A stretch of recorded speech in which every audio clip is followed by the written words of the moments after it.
അതെങ്ങനെ പ്രസവിക്കുന്നതിന് മുമ്പ് ഞങ്ങൾക്ക് ഡീറ്റെയിൽ പ്രസവിക്കണേക്കാൾ മുന്നേ ഇപ്പൊ വാലിട്ടണണ്ട ആ വാല് മുകളിൽ ഏറ്റവും മുകളില് ആ മുക്കണ സമയത്ത് തല ഇത്രയും പേണി തലയും കൂടെ ഇനി പോരും അല്ലേ?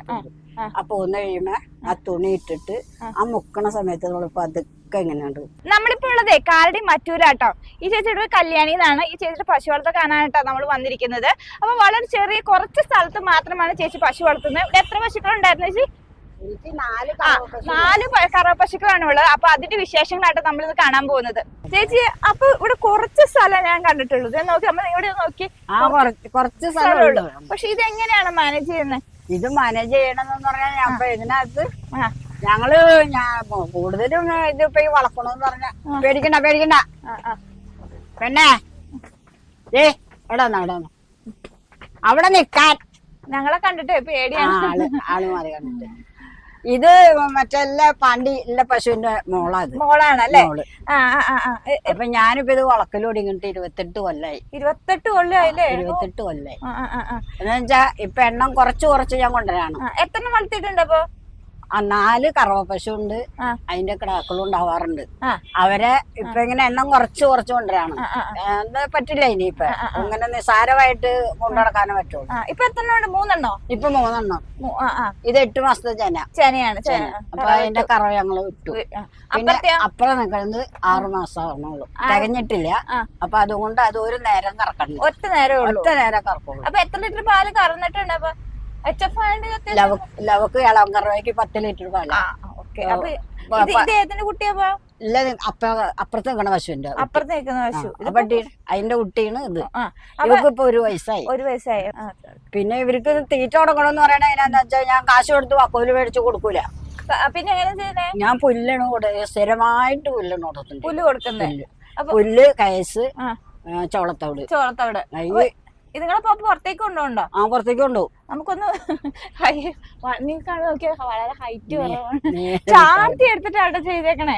അങ്ങനെ ഇതേപോലെ ഇവിടെ തന്നെ 2 പശു. പിന്നെ എനിക്ക് ഒരു പശു ഇങ്ങനെ നല്ലൊരു ഇടുപ്പുള്ള പശു ആയിരുന്നു. എന്ന് പറഞ്ഞാൽ നല്ല വലിയ പശു. അവക്ക് അതിന്റെ ഒരു 15 ലിറ്റർ പാലിന്റെ അടുത്ത് ഞങ്ങൾ കറവേണ്ടായതാ. രണ്ടാമത്തെ പ്രസവത്തിന് അവർക്ക് ഓപ്പറേഷൻ വേണ്ടി വന്നു. രണ്ടാമത്തെ പ്രസവം എടുക്കണ്ടോ? നേരത്തോട് തരം കഴിഞ്ഞിട്ടും പശു പ്രസവിച്ചില്ല. അത് കഴിഞ്ഞ് പിന്നെ ഞങ്ങള് ലാസ്റ്റ് വന്നു കഴിഞ്ഞപ്പോ ഞങ്ങള് ആളെ വിളിച്ച് ഇവിടെ സ്ഥിരമായിട്ട് കുത്തിവയ്ക്കാൻ പിന്നെ ആളെ വിളിച്ച് പറഞ്ഞു ഇത് പോരൂല, അപ്പൊ അതുകൊണ്ട് നമുക്ക് ഓപ്പറേഷൻ ചെയ്യണമെന്ന് പറഞ്ഞു. അങ്ങനെ പിന്നെ ഓപ്പറേഷൻ ചെയ്യാനായിട്ട് ആളെ വിളിച്ചു കൊണ്ടുവന്ന് ഓപ്പറേഷൻ കഴിഞ്ഞു. 12 രൂപയുടെ അടുത്ത് ഓപ്പറേഷത്തിന് തന്നെ ആയി ഞങ്ങക്ക്. അപ്പൊ ഞങ്ങൾ ഇൻഷൂർ ചെയ്തിട്ടുണ്ടായിരുന്നു. ഇൻഷൂർ ചെയ്ത് കഴിഞ്ഞിട്ട് പിന്നെ ഞങ്ങൾക്ക് അതിന് 10 പൈസ അവര് തന്നില്ല. പശുവിനെ പിന്നെ ചെന പിടിക്കില്ല. ഓപ്പറേഷൻ കഴിഞ്ഞ പശുവിന് ചെന പിടിക്കില്ല. ഇതിലേക്ക് നോക്കിയെന്ന് പറയണമെന്നുണ്ടാ. അപ്പൊ ചെന പിടിക്കില്ല. അപ്പൊ അത് മൂരിക്കിടാവ് പറഞ്ഞു. അപ്പൊ ആ മൂരിക്കിടാവ് ആവുകയും ചെയ്തു. പിന്നെ ഞങ്ങള് നിങ്ങളെ നിർത്തിയിട്ടൊന്നും പറ്റൂല. ആ ഒരു പശുവിനെ ചെന പിടിക്കാത്ത കാരണം ഇറച്ചി വിലക്ക് വിറ്റു. പിന്നെ അതേപോലെ ഇത്രയായ ഒരു പശു ഇതേപോലെ തന്നെ പ്രസവിച്ച് ഞങ്ങക്ക് ഇവിടെ തൊഴുത്തി കിട്ടിയതാ. ആ കിട്ടിയതിനെ ഇങ്ങനെ തൊഴുത്തി കിട്ടുന്ന പശുക്കടാക്കളെയും കളയില്ല.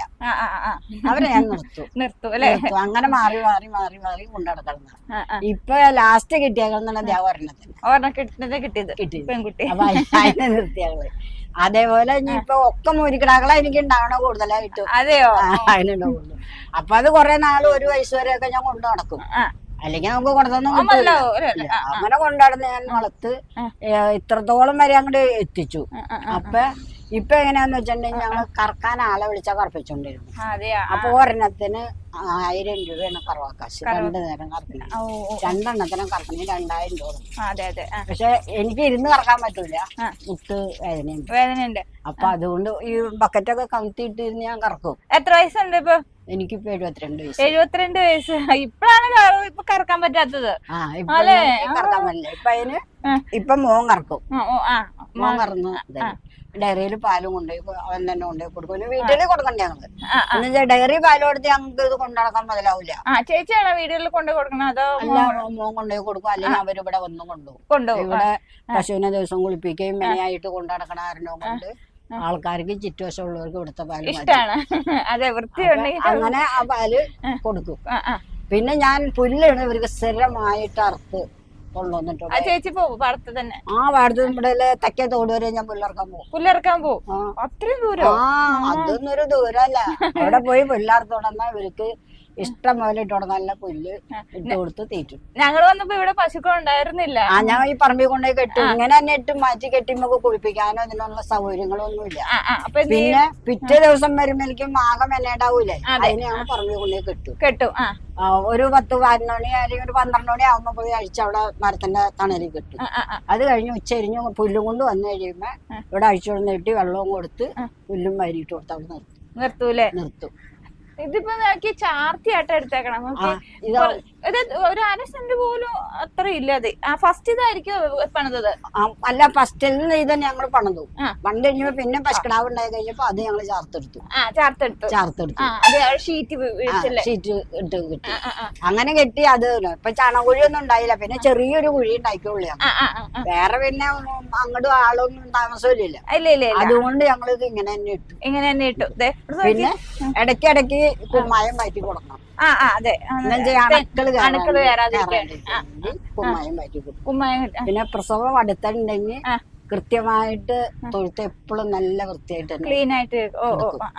അതേപോലെ പ്രസവിക്കേണ്ട സമയമായി കഴിഞ്ഞാൽ ആ 2 ദിവസം മുന്നേ നമുക്കറിയാം പശു ഇന്നോ നാളെ പ്രസവിക്കും. അതൊരു പോയിന്റ് ആണല്ലേ. അത് അവർക്കെന്ന് പറഞ്ഞാൽ അതിനൊരു പ്രത്യേക സ്ഥലമുണ്ട് അവര്. അതെങ്ങനെ പ്രസവിക്കുന്നതിന് ഞങ്ങൾക്ക് ഡീറ്റെയിൽ പ്രസവിക്കണേക്കാൾ മുന്നേ ഇപ്പൊ വാലിട്ടകണണ്ട. ആ വാല് മുകളിൽ ഏറ്റവും മുകളില് അവിടെ ഇങ്ങനെ 2 വശം ഇങ്ങനെ നിക്കണത് രണ്ടും പതുക്കെ ഇങ്ങനെ എടുത്ത് താഴും. താണിരിക്കും. മന അങ്ങോട്ട് ഇടിയൂന്ന് പറയുന്നത്. അങ്ങനെ ഇടിഞ്ഞു കഴിഞ്ഞ പിറ്റേ ദിവസം പശു പ്രസവിക്കും. അപ്പൊ ഞാൻ വന്നിങ്ങനെ ഏത് നേരം ഇപ്പൊ ഉറക്കത്തിലായാലും വന്ന് എനിക്കൊന്നും നോക്കുമ്പോ ചിലത് കുട്ടി വലിപ്പായിരിക്കും. വലിപ്പമാണെങ്കിൽ അവര് തന്നെ നിരീക്ഷണം നടക്കൂല. അപ്പൊ ഇവരെ ഞാൻ വന്ന് തുണിയും കൂടെ സ്റ്റോക്ക് ചെയ്ത് വെച്ചേക്കും. കൊണ്ടുവന്ന് വെച്ചിട്ട് വന്ന് അവര് കെടുക്കും. ഇപ്പൊ എന്നെ കണ്ട എനിക്കൊന്നുമില്ല, അവിടെ കെടുക്കും അവര്. അപ്പൊ ആ കിടന്നാണ് പ്രസവമൊക്കെ പശുക്കൾക്ക്. എന്റെ പശുക്കളൊക്കെ അങ്ങനെയാണ്. അപ്പൊ ഞാൻ വന്ന് അവര് ഇങ്ങനെ ഒരു ഇത് കാണിക്കൂലോ. ആ സമയത്ത് ഒരു മുക്കലുണ്ടാവും. ആ മുക്കണ സമയത്ത് തല ഇത്രയും പേണി തലയും കൂടെ ഇനി പോരും. അപ്പൊ ഒന്ന് കഴിയുമ്പോ ആ തുണി ഇട്ടിട്ട് ആ മുക്കണ സമയത്ത് നമ്മളിപ്പോ അതൊക്കെ എങ്ങനെയുണ്ട് വലിക്കും. കൂടുതൽ വലിക്കാൻ പാടില്ല. കൂടുതൽ വലിച്ചാൽ ഗർഭപാത്രം പോകും. അപ്പൊ അതുകൊണ്ട് പതുക്കെ വലിക്കുമ്പോ അവർക്ക് ഒരു ആശ്വാസം കിട്ടും. അപ്പൊ അവര് നമ്മൾ അടുത്ത് നിക്കണ ആരെയും കൂടെ മുക്കും. അപ്പൊ പിടിച്ച് താഴെ ഇട്ട് അപ്പൊ തന്നെ പൂകുടിയും കെട്ടി.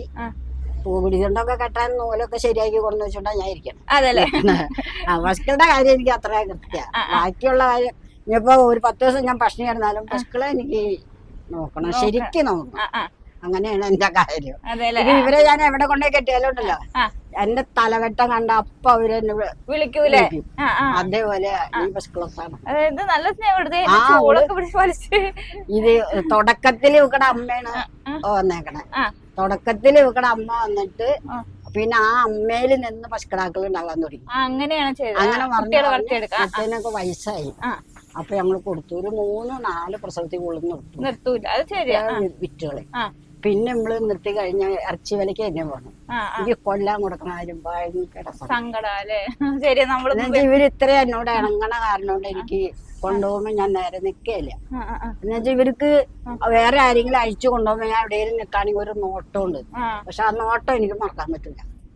അതുകൊണ്ട് ഇത്ര കൃത്യമായിട്ട് ഞാൻ എന്റെ പശുക്കളെ നല്ല രീതിയിൽ നോക്കുള്ളൂ. ഞാൻ പറയണെന്ന് ഇവരുടെ ശാപം എനിക്ക് കിട്ടരുത്.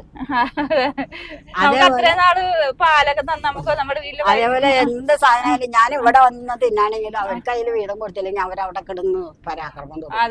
ചിലപ്പോഴൊക്കെ ഞാൻ ഒരു പഴം എടുത്തോണ്ട് ഇവിടെ കൊണ്ടുവച്ച് തിന്നും. അപ്പൊ ആ തൊണ്ട അങ്ങോട്ട് കൊടുത്ത കാലം എഴുതിയാണ്. അപ്പൊ അവർക്ക് പഴവും വേണം. അതും കൊടുക്കും ഞാൻ. അങ്ങനെ കൊടുത്താണ് ഞാൻ പശുക്കളെ കൊണ്ടുനടക്കുന്നത്.